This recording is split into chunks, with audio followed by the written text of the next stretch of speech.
on the first day to welcome you to the White House. From our vantage point yesterday, you couldn't help but be inspired by the sight of Americans as far as the eye could see. They were there because they believe this is a moment of great change in America, a time for reinvigorating our democracy and remaking our country. They've entrusted all of us with a great responsibility, and so today I'd like to talk with you about our responsibility to keep that trust. In a few minutes, I'm going to be issuing some of the first executive orders and directives of my presidency. And these steps are aimed at establishing firm rules of the road for my administration and all who serve in it, and to help restore that faith in government without which we cannot deliver the changes we were sent here to make, from rebuilding our economy and ensuring that anyone who's willing to work can find a well-paying job, to protecting and defending the United States and promoting peace and security. However long we are keepers of the public trust, we should never forget that we are here as public servants, and public service is a privilege. It's not about advantaging yourself. It's not about advancing your friends or your corporate clients. It's not about advancing an ideological agenda or the special interests of any organization. Public service is simply and absolutely about advancing the interests of Americans. The men and women in this room understand this, and that's why you're here. All of you are committed to building a more responsible, more accountable government. And part of what that means is making sure that we're spending precious tax dollars wisely and cutting costs wherever possible. During this period of economic emergency, families are tightening their belts, and so should Washington. And that's why I am instituting a pay freeze on the salaries of my senior White House staff. Some of the people in this room will be affected by the pay freeze, and I want you to know that I appreciate your willingness to agree to it, recognizing that it's what's required of you at this moment. It's a mark of your commitment to public service. But the American people deserve more than simply an assurance that those who are coming to Washington will serve their interests. They also deserve to know that there are rules on the books to keep it that way. They deserve a government that is truly of, by, and for the people. As I often said during the campaign, we need to make the White House the people's house. And we need to close the revolving door that lets lobbyists come into government freely and lets them use their time in public service as a way to promote their own interests over the interests of the American people when they leave. So today, we are taking a major step towards fulfilling this campaign promise. The executive order on ethics I will sign shortly represents a clean break from business as usual.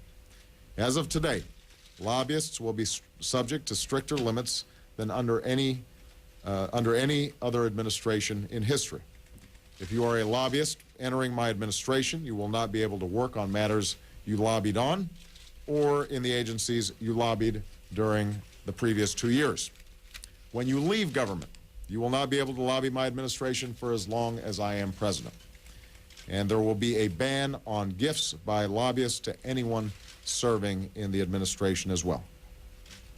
Now, the new rules on lobbying alone, no matter how tough, are not enough to fix a broken system in Washington. That's why I'm also setting new rules that govern not just lobbyists, but all those who have been selected to serve in my administration.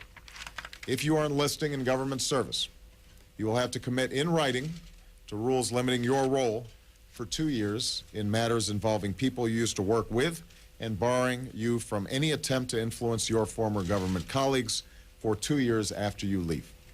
And you will receive an ethics briefing on what is required of you to make sure that our government is serving the people's interests and nobody else's. A briefing, I'm proud to say, I was the first member of this administration to receive last week. But the way to make a government responsible is not simply to enlist the services of responsible men and women or to sign laws that ensure that they never stray.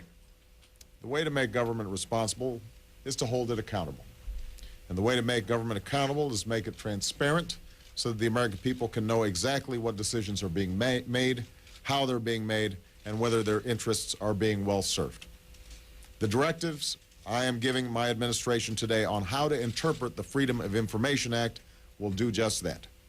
For a long time now, there's been too much secrecy in this city. The old rules said that if there was a defensible argument for not disclosing something to the American people, then it should not be disclosed. That era is now over. Starting today, every agency and department should know that this administration stands on the side not of those who seek to withhold information, but those who seek to make it known. To be sure, issues like personal privacy and national security must be treated with the care they demand. But the mere fact that you have the legal power to keep something secret does not mean you should always use it.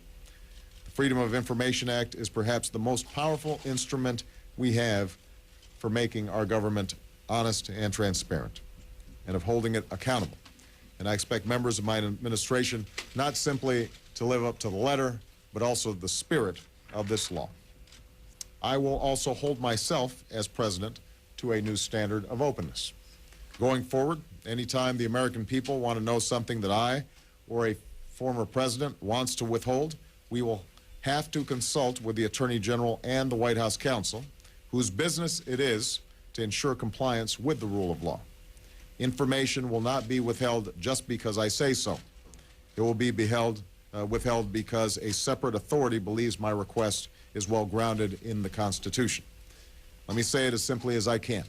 Transparency and the rule of law will be the touchstones of this presidency. Our commitment to openness means more than simply informing the American people about how decisions are made.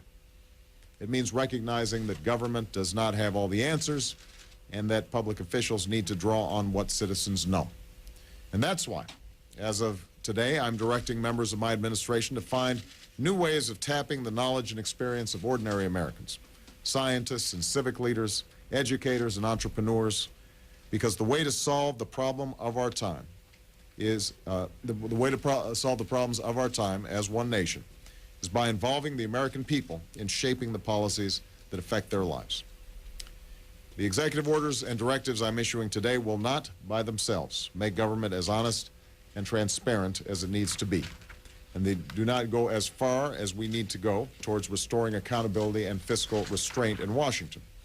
But these historic measures do mark the beginning of a new era of openness in our country.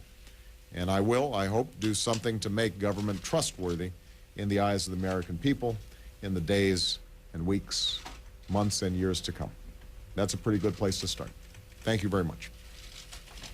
All right. So, all right.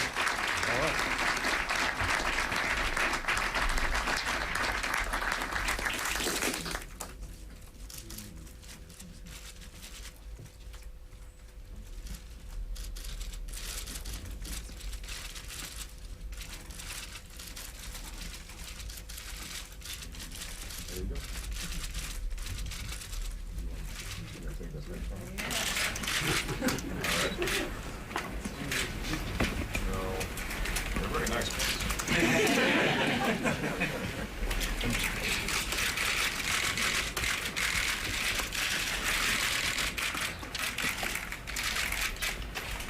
All right, we like that, especially as journalists. A new era of openness, which is going to help all of us trust in this new form of government. You're seeing the President of the United States there attending the swearing-in ceremony of his White House staff, talking about the expectations he is going to have of his staff, and he is actually signing the executive branch ethics right now.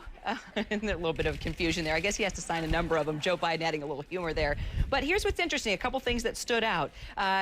Basically, the president saying this new era is going to include a transparency and a freedom of information that we have not seen, what he says, in a very long time. Number one, lobbyists. He's going to have stricter limitations on lobbyists. One example of that, banning all gifts to lobbyists. Obviously, through the past number of years, we've seen issues with a lot of corruption and illegal back and forth that has caused a lot of scrutiny with regard to lobbyists. I'm going to see if he's going to speak again here. Let's go ahead. I think he's taking questions. Let's listen in again.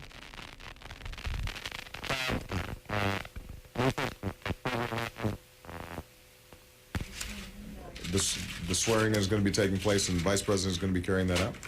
Okay. Before the Vice President does that, let me just say how proud I am of all of you. There's an extraordinary collection of talent, and you inspire great confidence in me. I think the more the American people get to know you, the more you will inspire great confidence in the American people.